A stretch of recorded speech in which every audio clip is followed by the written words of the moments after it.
Comme tu l'as peut-être vu passer sur mes plateformes ainsi que plusieurs autres comptes d'entrepreneurs en ligne, le projet du cabinet des curiosités qui a eu lieu au mois de septembre était assez colossal. J'ai envie dans cet épisode de te présenter mon post-mortem, mon analyse, les chiffres. Oui, je vais te parler de mes chiffres. Tout ce qui est croustillant et ce que tu as besoin de savoir sur ce projet-là, sur ce que j'en ai retiré, mais surtout, c'est quoi les actions que j'ai faites? C'était quoi mes objectifs au départ? Est-ce que je les ai atteints, dépassés ou pas? C'est quoi finalement ce que je retire de cette expérience-là? Tout ça pour que ça te puisse servir à toi pour préparer ton prochain lancement. As-tu le feeling que c'est vraiment plus facile pour les autres? L'impression que tu fais déjà tout ce qu'il faut pour réussir? T'es passionné, t'as une mission inspirante puis de l'ambition qui connaît pas de limite. Mais la jungle entrepreneuriale est remplie de fausses promesses et de stratégies trop compliquées. 180 degrés, c'est bien plus qu'une mesure. C'est une perspective, un horizon. Je suis Mélanie Allé, fondatrice de Synapse Marketing. Je t'invite à explorer avec moi une approche unique, celle de prendre de la hauteur pour voir grand, pour voir loin. Parce que voir à 180 degrés, c'est regarder l'ensemble du paysage sans se perdre dans les détails.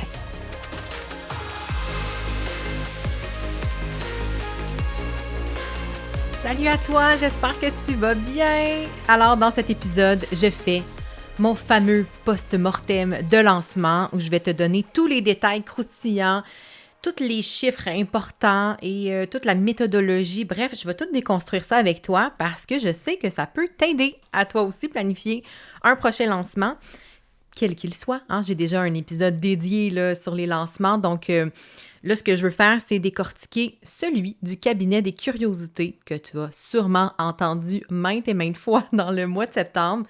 Un gros lancement collaboratif avec 117 personnes qui parlent de la même affaire, de la même offre, une offre qui était très, très, très alléchante. Et je veux te parler en fait des coulisses, qu'est-ce que j'ai fait comme action, qu'est-ce qui a rapporté, combien j'ai fait d'argent, parce que sûrement que tu te poses la question, c'était-tu payant ça, le cabinet des curiosités? Fait que je vais répondre à toutes ces questions pour toi, pour le bien de ta croissance et de tes connaissances et de ta curiosité aussi, on va se le dire. Donc, premièrement, le cabinet des curiosités, c'était quoi? C'était un bundle de petits produits. Et la difficulté qu'on avait en tant que collaborateur et promoteur de cette offre unique, c'est de ne pas se faire comparer aux autres bundles qu'on connaît dans la francophonie. Parce qu'aux États-Unis, c'est super connu, ce genre de bundle-là. Il y en a souvent avec 100 personnes.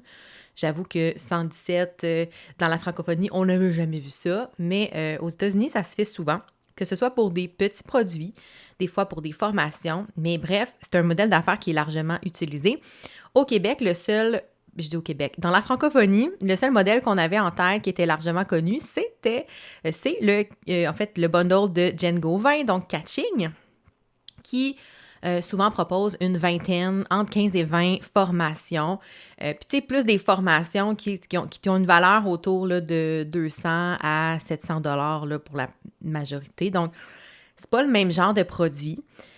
Donc, dans l'imaginaire collectif, au départ, les gens se disaient « Oh mon Dieu, mais 117 formations, c'est bien trop, ça n'a pas de bon sens. » Et je les comprends parce que ça n'aurait pas de bon sens de faire ça. Mais non, c'était des petits produits. Et ce ne sont pas non plus des gratuités, là, c'est vraiment des produits qui se vendent ou qui pourraient se vendre tout seuls. Donc, c'était pas un ramassis de vieilles affaires, là. Bref, je suis pas en train de te le vendre, je vais juste expliquer le contexte. Ce qu'il faut savoir aussi, c'est que moi, de mon côté, septembre, c'était le mois de lancement de mon nouveau membership Business Synergique. Donc, mon focus numéro 1 en matière de promo, dans mon cœur et dans ma tête et dans ma strate, c'était le membership. Donc, comment j'ai pu concilier la vente du cabinet dans tout ça? J'ai fait des blitz momentanés. C'est-à-dire que j'ai commencé le mois de septembre et j'ai parlé du membership parce que je le lançais officiellement. Et j'ai fait une petite pause du 17 au 26 pour mettre tout mon focus sur le cabinet des curiosités. Donc, c'est possible de faire plusieurs lancements dans un même mois. C'est plus compliqué dans le sens où ça demande beaucoup de jus. Je ne vais pas te mentir, j'étais brûlée après.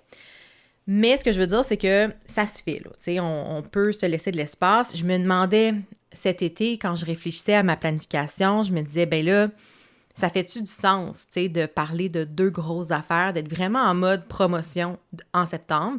Je vais-tu écœurer les gens tannés à force de promouvoir des trucs, des offres?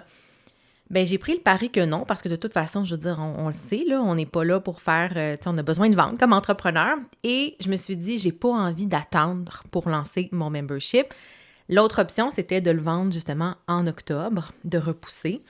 Mais j'avais vraiment pas le goût, puis j'ai eu raison finalement parce que j'ai eu déjà rapidement, là, dans une même semaine, plein d'inscriptions au membership parce que je sais que ça répondait un besoin. Fait que donc, mon contexte était que c'était pas ma priorité numéro 1 en termes d'énergie, de stratégie, de création de contenu. Donc, j'ai été vraiment avec quelque chose d'assez minimaliste pour moi. J'aurais pu en donner beaucoup plus, mais j'y suis allée avec mon niveau d'énergie et logiquement avec ce que je pouvais donner en fonction que j'avais donné beaucoup d'efforts pour le lancement du membership bêta. Et que j'allais reprendre finalement après ça le lancement. Donc, je suis encore là-dedans. Là. Je promouvois ce beau membership-là. Donc, ça, c'est le contexte. Maintenant, qu'est-ce que j'ai fait pour la promotion? Ce qu'il faut savoir, c'est que dans l'entente contractuelle qu'on a tous et toutes signée, on avait, dans le fond, 3 obligations au niveau de la création de contenu. Bien, la première obligation, c'était la publication du vidéo de tease que tu as sûrement vu passer parce que tout le monde l'a posté en même temps à la même heure le 2 septembre dernier. Donc ça, c'était la première chose, mais tu sais, c'était facile. J'avais comme pas la vidéo à créer, je l'avais tout cuit dans le bec, j'avais juste besoin de la programmer, de faire le petit texte et c'est tout. Ensuite, on avait une autre publication le jour de l'ouverture du panier, donc le 17 septembre, quand les portes du cabinet ont été officiellement ouvertes. Bien, on avait un contenu à faire et finalement un contenu la dernière journée pour dire « Hey, last call, ça se termine ce soir ». Donc, au final, ma seule obligation, c'était de faire ça. Ces 3 posts-là, c'est tout. Évidemment, je me suis pas contentée de ça parce que c'était peut-être pas suffisant pour aller chercher des ventes, mais ça a été ça. Puis ce que j'ai oublié de te dire aussi, c'était mon objectif que j'avais au départ. J'étais très pessimiste, je vais te le dire bien honnêtement. J'étais pessimiste dans mes attentes de vente parce que peut-être que j'étais un peu trop lucide ou un petit peu trop craintive par rapport à ça. Mais je me disais, ben là, Mélanie, dans le cabinet, il y a des gens avec de très, très grosses audiences. Il y a des gens d'expérience au niveau de lancement. On est 117 à parler de la même offre, à la vendre en même temps. Bien sûr, il y a du croisement d'audience, c'est-à-dire que je sais très bien que si tu me suis, tu suivais d'autres entrepreneurs qui font partie de l'offre du cabinet. Donc, je m'étais comme dit, on va comme tous se battre pour le même bassin de clients potentiels, d'acheteurs potentiels. Puis je me disais, ben c'est pas les petits joueurs comme moi, entre guillemets, là, qui vont ramasser, on va dire, le magot principal. Donc, j'avais un petit peu cette pensée-là. Tu me diras peut-être une pensée limitante. Bref, c'était mon feeling d'avant. Donc, je m'étais vraiment pas drivée à avoir des gros chiffres de vente. C'était vraiment pas mon intention de départ. J'étais comme over-lucide, je pense, là-dedans. Et je me disais, bon Dieu, si j'en vends 3, tu sais, parce qu'à 3, on a un premier bonus. Il y avait un système, finalement, de rémunération que je vais tout expliquer. Donc, je m'étais dit, comme, ben, tu sais, si j'en vends 3, 4, là, je vais être satisfaite, tu sais, parce que je pense que c'est pas mal le maximum que je peux aller chercher. Et ensuite, je vais te détailler, finalement, tout le détail par la suite, mais je voulais juste expliquer un peu le contexte puis comment j'ai fixé un peu mes objectifs de départ. Mes réels objectifs, c'était pas les ventes, c'était de me faire connaître, d'augmenter les inscriptions à mon infolette, d'augmenter aussi ma notoriété par rapport à mon expertise, de me faire voir, crédibilité, tout ça. C'était vraiment plus ce genre d'objectif-là que j'avais en tête avant de commencer parce que j'étais peut-être un peu défaitiste finalement.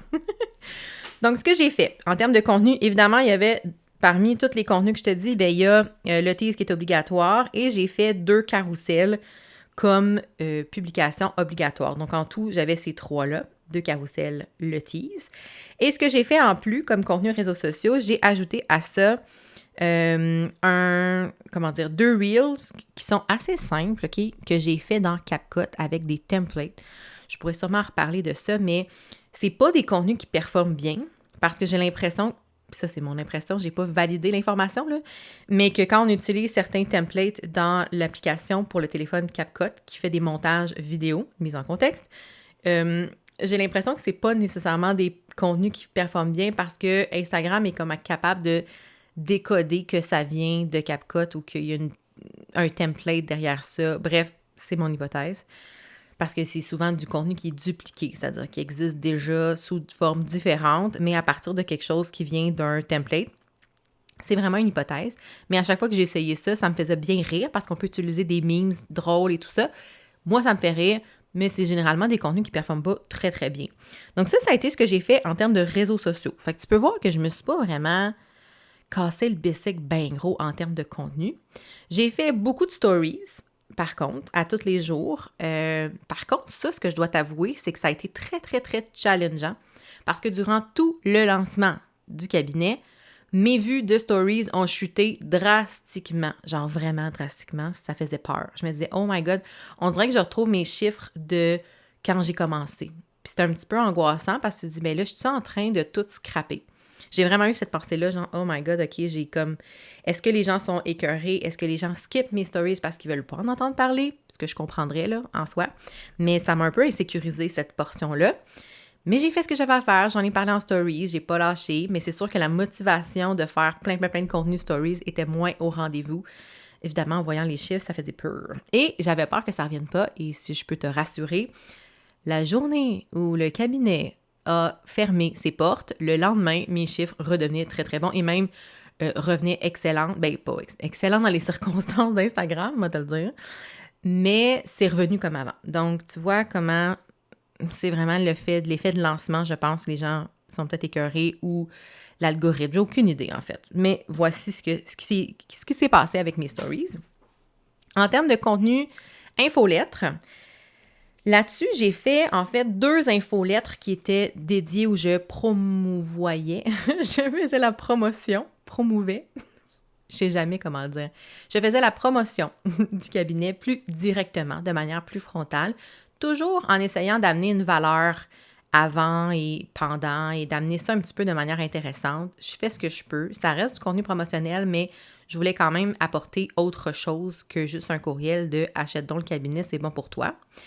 J'ai fait aussi une première infolette où je l'ai mentionnée en PS. Donc, j'en ai parlé, mais juste à la fin. Mais c'était pas dédié. Fait que, mettons, on va dire 2 vraies infolettes qui en parlent. C'est pas mal ça qui s'est passé au niveau de l'infolette. Tu sais, j'ai pas viré folle non plus là-dessus, là. Tu sais, je sais qu'il y en a qui envoyaient des infolettes aux 2 jours. Moi, j'avais pas l'énergie, le temps de faire ça. Peut-être que j'aurais pu. À suivre, on le saura une prochaine fois. Mais on dirait que j'étais pas dans cet état d'esprit-là. J'avais pas envie non plus d'écœurer ma liste puis d'avoir plein de désabonnements. Fait que peut-être est-ce une peur, une croyance limitante, sûrement. Mais c'est comme ça que je le filais à ce moment-là. Au niveau de mon podcast, j'ai fait, parce que, je t'ai pas dit, dans le contenu, j'ai fait un live en direct sur Instagram et sur ma page professionnelle avec Charles Davignon, un des 2 cofondateurs du cabinet. Et j'ai utilisé, bien sûr, ce live-là, l'audio, pour en faire un podcast hors série. Donc, ça m'a permis de faire 2 en 2. Donc, ça faisait une vidéo plus longue sur mes comptes à regarder et un podcast à écouter dans tes oreilles pour expliquer. Donc, c'est un format, je pense, d'une 30aine de minutes qui expliquait un peu l'opportunité, le fonctionnement, la genèse du cabinet.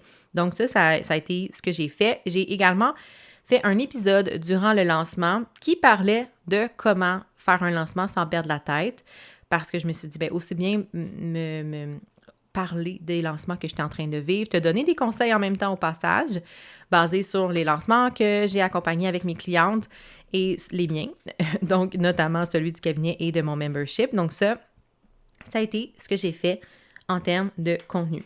J'ai aussi participé à un Reel collaboratif que tu as peut-être vu passer, là, l'espèce de trend où on dit « Je passe le téléphone à la meuf qui... machin. » Donc ça, j'ai participé cet été. Donc ça a été fait vraiment d'avance. Il y a une personne qui s'était portée volontaire et qui a fait le montage de toutes ces Reels-là. Et dans le fond, j'avais pas grand-chose à faire à part le partager. Donc ça, j'aime bien ça. C'était du contenu, on va dire, paresseux pour moi. Et voilà, c'est tout ce que j'ai fait comme contenu. Donc, ça peut te surprendre peut-être. Il y en a qui en ont fait beaucoup plus. Mais c'était l'énergie que j'avais et c'est ce que j'ai pensé faire. Ce que j'ai aussi décidé de faire. Comme le niveau d'énergie en termes de contenu était limité, comme je n'ai pas une extra giga communauté non plus sur Instagram, mais j'ai décidé de mettre un petit budget en pub sur Facebook et Instagram. Donc, j'ai mis de la pub sur certains contenus, en fait, via le gestionnaire là, de publicité pour promouvoir le cabinet. Donc, j'ai investi un total de 126 et quelques. On va arrondir à 125, mettons, pour les besoins de la cause. Donc, environ 125 $ de publicité investis durant la période du lancement, qui a eu une portée de 19 716 personnes, dans le fond, uniques, qui ont vu les publicités pour 32 483 impressions. Donc, les impressions, c'est le nombre de fois où la pub est apparue dans un feed, mais ça compte vraiment plus environ 20 000 personnes, au final, personnes uniques qui l'ont vu. Au niveau des clics qui ont été trackés, avec la pub directement. Tu le sais qu'avec les mises à jour des téléphones, des protections de vie privée, il y a beaucoup de clics qu'on ne peut pas traquer, malheureusement. Mais ce qui a été traqué dans le système, c'est 181 clics. Donc, ça fait en moyenne un coût de 70 sous par clic. Là où je ne suis pas tant, que je doute un peu de ce chiffre-là, justement à cause des datas qui sont traquables, c'est que moi, j'ai accès avec Thrivecart, le logiciel là, qui permet l'affiliation, j'ai accès à voir le nombre de clics qui étaient faits. Et le chiffre était quand même beaucoup élevé et clairement, ça venait plus de la pub parce que, comme je te dis, j'ai pas une grosse liste courriel, j'ai pas 20 000 personnes qui me suivent sur Instagram non plus. Donc, je pense que c'était beaucoup plus élevé et donc que le coût par clic était beaucoup plus bas que ça. Mais on ne le saura jamais parce que on n'a pas accès à ces données-là. Au niveau de la pub, ce que tu dois savoir, c'est que j'ai, comme si j'avais un petit budget et que pour moi, je me lançais vraiment dans quelque chose d'un peu inconnu, je préférais miser sur mon trafic, qu'on va dire chaud et tiède. Donc, des gens qui ont déjà interagi avec mes précédents contenus, des gens qui ont visité mon site web, des gens qui ont déjà visité mon profil Instagram, Facebook. Donc, des gens qui savent un peu je suis qui, un minimum, on va dire, qui m'ont déjà vu quelque part. J'ai mis un léger budget à un moment donné, je pense que c'est plus sur Instagram, vers du trafic plus froid. Donc, j'ai comme laissé aller Meta dans sa méta-analyse, justement, pour montrer ma pub aux gens qui pensaient qu'ils allaient être intéressés. Donc, ça, c'était clairement du trafic froid. Et tu vas voir que ça a donné peut-être un résultat potentiel de vers ça. Donc ça a été vraiment les actions stratégiques. Malheureusement, j'ai manqué de temps pour vraiment faire d'autres collaborations avec des collaborateurs du cabinet. Ça aurait été quelque chose de quand même bien à faire. Mais voilà, c'est ça que j'avais comme jus de cerveau disponible. Donc maintenant, ça a été quoi les résultats? Parlons concrètement. Parlons très, très concrètement. J'ai fait un total de 7 ventes. Tu l'as peut-être vu passer dans mes stories parce que en cours de route, quand j'ai atteint le premier palier de 3 ventes, ben là, tout de suite, je me suis dit, ça serait possible. Peut-être le deuxième palier de vente qui était à 7 ventes. Parce que quand je dis palier, c'est un palier de bonus. Donc, il y a comme un montant supplémentaire qu'on reçoit pour nous encourager, comme à travers ce milestone-là, finalement. Donc, au final, j'ai fait 7 ventes. Pour chacune des ventes du cabinet, on faisait une commission directe de 100 $. Donc, ça fait 700 $ si tu fais le calcul. Mais au niveau du bonus, on avait un 500 $ de plus. Donc, ça, c'est quand même à ne pas négliger. C'est pour ça que c'était motivant d'atteindre le fameux chiffre 5. Le fameux chiffre 7, pardon, pour le 500 $.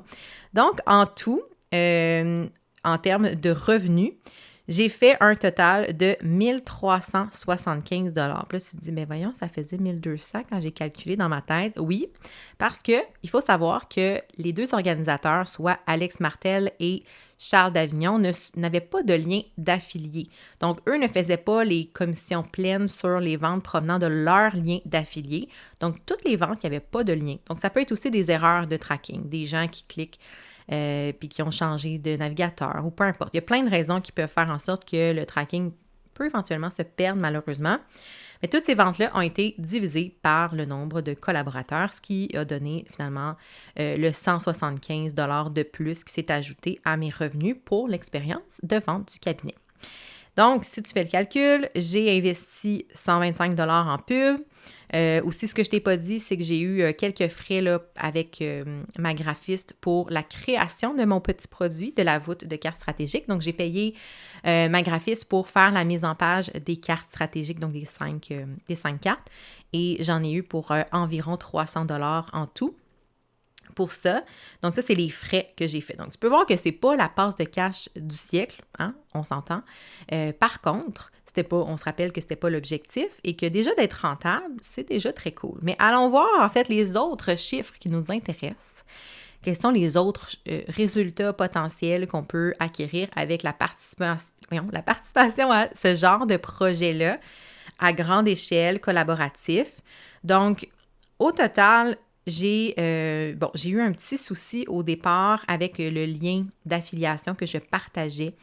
Je ne rentrerai pas dans le détail parce que c'est comme un peu technique, là, mais en gros, quand le lien d'affilié, on l'ouvre dans notre navigateur, le lien qu'on voit apparaître dans la barre en haut là, d'adresse change. Et moi, j'avais partagé celui-là qui changeait, donc qui n'avait pas de tracking. Donc, la période de teasing là, entre le 2 septembre et le 18, la journée où je m'en suis rendu compte, septembre, le tracking se faisait mal. Puis je ne comprenais pas pourquoi j'avais pas beaucoup de clics. Puis là, à un moment donné, j'ai allumé en jasant avec Charles.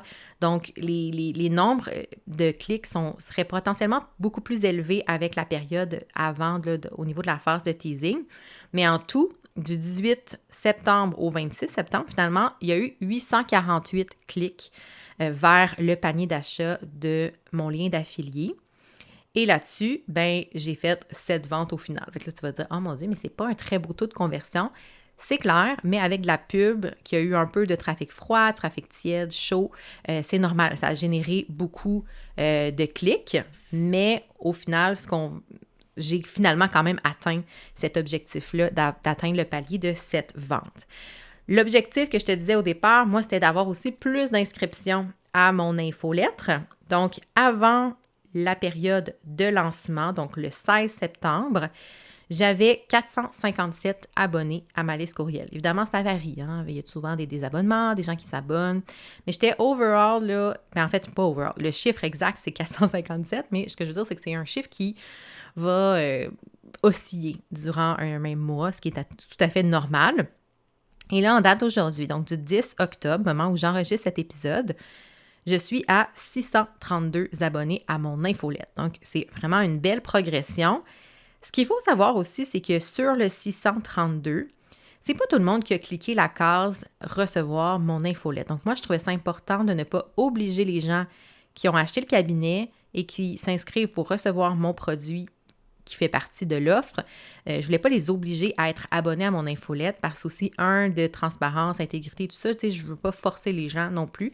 Je veux que mes chiffres soient bons au niveau de l'ouverture et tout ça. Et cela dit, je pense que ça fait aussi partie là, de tout ce qui est la loi 25 ou de toute la loi du consentement en Europe. On parle du RGPD, mais donc d'avoir un engagement tacite, explicite, que les gens veulent vraiment recevoir notre infolette, c'est hyper important. Donc, sur ce chiffre-là, dans les inscrits officiels comme ça à ma liste d'infolettes, c'est un total de 537. Donc, c'est quand même bon, honnêtement. Puis les personnes qui sont inscrites dans le segment d'acheteurs de la voûte de cartes stratégiques, mon produit, mais je peux communiquer quand même avec eux en lien avec l'offre du cabinet de la voûte et bien sûr faire des campagnes de réengagement pour qu'ils puissent s'inscrire, cliquer. Et ça, c'est inclus dans ma séquence courriel de bienvenue dans la voûte. Je leur fais part que s'ils cliquent là, ils vont être automatiquement inscrits à ma liste courriel et ça fait partie de la stratégie que j'ai mis en place pour augmenter justement ce nombre finalement d'inscriptions, cette communauté que j'accueille dans mon infolette. Donc d'ailleurs, si tu n'es pas inscrite à mon infolette puis tu m'écoutes en ce moment, je vais te mettre le lien dans les notes de l'épisode parce que peut-être que tu manques plein d'affaires. En fait, pas peut-être, tu manques clairement des choses qui pourraient potentiellement t'intéresser si tu veux des trucs, des conseils pour ton marketing, création de contenu et avoir des updates. Donc, voilà, ceci dit, pour l'infolettre. Je trouvais ça intéressant aussi d'analyser c'est qui les acheteurs du cabinet des curiosités qui ont passé avec mon lien puis quand est-ce qu'ils ont acheté. Parce que si tu suis aussi en même temps Alex Martel, elle a montré la courbe de lancement qui a fait un genre de J très majuscule. C'est-à-dire que ce que je veux dire par là, c'est qu'au départ, on a eu, des petites ventes. Ensuite, il y a eu un gros creux de vague où, dans le milieu du lancement, il se passait pas grand-chose, c'est-à-dire qu'il n'y avait pas énormément de ventes. Ça commençait à être un peu stressant parce qu'on se disait, coudonc, est-ce que, tu sais, ça va-tu fonctionner, ce projet-là? Est-ce que les gens vont être au rendez-vous? Et finalement, dans les 2 dernières journées, pouf, ça a été des chiffres records pour un total de 1204, je crois, 1204, je crois, de ventes totales du cabinet.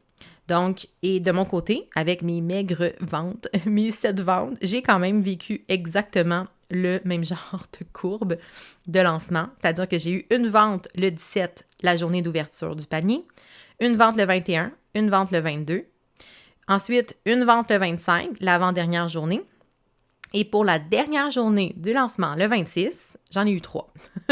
Fait que ça a été vraiment ça, exactement ça, là, donc un pic pour la fin, pour la dernière journée. Et aussi, ce que je voulais voir, que je voulais te partager, c'est OK, mais c'est qui les gens qui ont acheté, comme je te disais, le cabinet? Parce que c'est quand même intéressant. Est-ce que ce sont des ventes qui sont venues de clientes? Est-ce que, c'est peut-être que ça t'intéresse de savoir ça? Du moins, moi, ça m'intéressait d'aller voir, d'analyser. Ce qu'il faut savoir, c'est que sur les 7 ventes, il y en a 4 qui sont des clientes de longue date. Je dis de longue date, qui ont eu comme plus qu'un service avec moi. Beaucoup, en fait, les 4 sont dans mon membership d'ailleurs, c'est ce qui est très drôle. Puis pourtant, j'en ai pas vraiment fait la promotion dans mon membership. J'ai fait un petit post pour dire « Hey, avez-vous passé? Si vous avez des questions, je suis là. » Tu sais, vraiment pas en mode colporteur, mettons. Donc, 2 entrepreneurs ensuite qui, je les connais, c'est-à-dire qu'on jase des fois sur Instagram, que je connais, tu sais, qu'on a déjà discuté, que je sais c'est qui, ils savent je suis qui, mais qu'on n'avait pas de relation d'affaires. Donc, 2 qui ont décidé de passer par mon lien. Et j'en suis très reconnaissante, je les remercie. Et une personne qui ne me connaissait pas, que je ne connaissais pas abonnée à mes plateformes, et un homme en plus, donc on le salue, un homme de la Belgique, entrepreneur aussi dans le monde des communications numériques. Donc ça, clairement, cette vente-là, je l'attribue à la publicité, parce que quand je te disais tout à l'heure, là, j'ai mis de la pub au niveau des gens qui ont peut-être interagi avec mon contenu, mon site dans la dernière année, un petit peu de trafic froid sur Instagram. Fait que je ne sais pas de où il est arrivé, cet homme-là, mais il a cliqué sur le bouton et il a acheté. Donc, ce qui est cool, c'est que ça rembourse pas mal avec ce monsieur, mon investissement publicitaire. Donc, tu sais, moi, j'ai fait une commission, je dis 100 $, mais avec les bonus, c'est plus que ça. Donc, ça rembourse finalement le frais de la publicité que j'ai engendré, que j'ai investi pour la période du lancement. Donc, ça, c'est cool. Puis, je dis lui parce que clairement, il ne me connaissait pas. Ça ne peut pas passer par un autre canal que la pub. Donc, c'est comme le fun, comme résultat et validation en même temps. Je trouve ça bien intéressant. Donc ça, par rapport aux résultats, c'est ce que j'ai analysé. Au niveau d'Instagram, c'était pas terrible. Tu sais, je pensais peut-être avec le Reels collaboratif que ça allait amener peut-être plus d'abonnés à mon Instagram. J'ai eu des abonnés en plus, mais j'ai aussi eu des désabonnements. Fait que overall, c'était pas, là, tu sais, au net, c'est pas ultra intéressant. Là, j'ai les chiffres ici. Dans le fond, pour la période du lancement, j'ai eu 37 nouveaux abonnements, mais j'ai eu 24 désabonnements. Oupsie. Donc, 13 au net. Donc, on peut dire que c'est vraiment pas wow comme résultat par rapport à Instagram. Par contre, dès que le lancement est fini, a terminé, j'ai repris plus d'inscriptions finalement que durant la période de lancement. Donc, quand même, c'est pas tout perdu. J'ai aussi eu beaucoup de demandes de connexion sur LinkedIn parce que j'ai aussi posté un peu sur LinkedIn ce mal-aimé dans mon cœur, mais j'aimerais qu'il devienne mieux aimé. Mais bon, ça va venir potentiellement. Donc, voilà finalement de quoi a eu l'air ce lancement-là, haut en émotion. Tu sais, je t'ai pas parlé, mais il y a eu plein d'initiatives dans le Discord qui est comme un genre de chat avec plein de canaux. Donc, on avait, nous, les 117 collaborateurs, cet espace-là pour échanger entre nous, collaborer, chose que j'aurais aimé faire un peu plus si j'avais eu plus de temps, d'énergie, comme je disais. Là, je sais que je me répète, mais quand même. Et il y avait aussi des gens, on va dire, du public qui sont venus, qui avaient des tables rondes tous les matins. J'ai participé, à la table ronde sur la stratégie solidifier son marketing. J'ai adoré l'expérience, vraiment. Je pense que c'est une solide expérience. Puis d'ailleurs, les tables rondes et tout ça, ça a été converti en podcast. Podcast qui est toujours disponible, qui va rester en ligne. Donc, je vais te mettre aussi les liens dans les notes de l'épisode pour que tu puisses aller les écouter si tu as manqué le show, le bateau, comment on peut appeler ça. Mais tout ça pour dire que ça m'a amené à me faire découvrir par de nouvelles personnes. J'ai découvert de nouveaux entrepreneurs, très cool, des belles connexions. Puis, ah oui, un détail que j'ai clairement oublié, pourtant c'est dans mes notes, de te partager, mais il y a 225 personnes à l'heure actuelle, parce qu'on sait que les gens ont jusqu'au mois de novembre pour s'inscrire au produit, mais il y a 225 personnes, entrepreneurs, qui sont inscrits dans le produit de la voûte de carte stratégique. Ça, c'est super cool. Donc, 225 personnes qui ont accès à mon matériel, à mes petites mini-capsules vidéo et les documents, bien sûr, les cartes stratégiques. Donc, honnêtement, c'est que positif de mon côté. Donc, c'est pas la passe de cash du siècle, mais en même temps, j'ai pas investi non plus des heures et des heures de création de contenu et de grandes initiatives. Donc, tu sais, j'ai pas investi au prorata pour avoir vraiment fait un gros magot. Donc, je suis très contente des résultats. J'étais très lucide dès le départ, puis je te dirais que je suis très lucide aussi dans mon analyse de ce que j'en fais a posteriori. Donc, clairement, une belle expérience que je serais prête à refaire l'année prochaine, assurément, si l'occasion se présente, si le projet revient, si je peux y participer aussi également. Donc, tu sais, je pense que si j'avais à refaire l'expérience, bien, je m'arrangerais peut-être cette fois-là pour avoir un petit peu plus d'espace, de temps pour créer et je mettrais peut-être un peu plus la gomme pour travailler en amont ma stratégie. Puis aussi, ce qu'il faut que je te rappelle, c'est que moi, le produit de la voûte de carte stratégique, il n'existait pas là, au mois de juillet, juin et tout ça. Là. Il a fallu que je le crée cet été. Donc, c'est ça qui a pris beaucoup de mon temps au départ. Et donc, je n'ai pas travaillé en amont beaucoup sur la stratégie de lancement puisque j'étais en production finalement de ce projet-là, de ce produit finalement, petit produit qui est toujours en vente. En fait, je vais le vendre au coût de 37 $, qui est le coût, la valeur qui était aussi dans le cabinet. Comme ça, bien, ça va continuer de vivre. Donc, ça m'a permis d'arrêter de procrastiner la création d'un petit produit, de l'offrir et d'avoir déjà 225 personnes qui vont le tester dans les prochaines semaines ou qui ont déjà commencé à le tester. Donc, pour moi, bilan plus que positif. Très heureuse de l'avoir fait, d'avoir l'expérience aussi des coulisses d'un lancement de cette ampleur-là. Je trouve ça très cool de l'avoir vu et je garde plein d'apprentissages, de pépites que je vais pouvoir partager avec mes clientes, avec les filles dans le membership, les clientes que j'accompagne. Bref, plein de pépites pour la suite, de bonheur et de petite fierté aussi, là. Je peux te dire que le sentiment que j'ai eu quand j'ai fait ma 7e vente à 20h37, alors que le panier fermait à minuit, j'étais dans un état, mon Dieu, c'était émotif. Même ma fille était très, très, très excitée. Puis « Maman, je suis fière de toi! » Et j'avoue que ça m'a fait pleurer.